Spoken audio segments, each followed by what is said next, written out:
In this video, I will show you how to find muted chats on Messenger. It's very easy thing to do. You have to just go to your message here.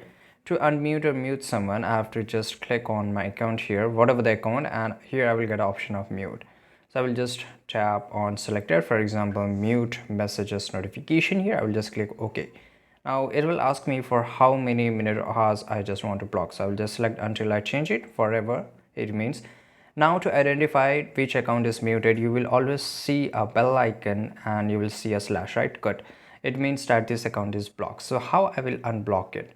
So here I will have to just click and hold, and then I can just tap on unmute, right? And this account is unmute. So to find it that which account you have muted, you will always find a bell icon beside the account.